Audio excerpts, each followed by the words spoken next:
छोट्या पडद्यावरील प्रेमाची गोष्ट ही मालिका सध्या उत्कंठावर्धक वळणावर येऊन ठेपली आहे.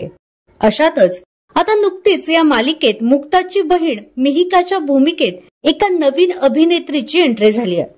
ही अभिनेत्री आहे अमृता बने. मात्र मालिकेतील हा बदल अनेकांना आवडलेला नाहीये. अनेक प्रेक्षकांनी मिहिका म्हणून अभिनेत्री अमृता बने ही अजिबात शोभत नाही, तर ती मुक्ताची मोठी बहीण वाटते. त्यापेक्षा मिहिकाचं पात्र संपवलं असतं तरी चाललं असतं असं म्हटलं आहे.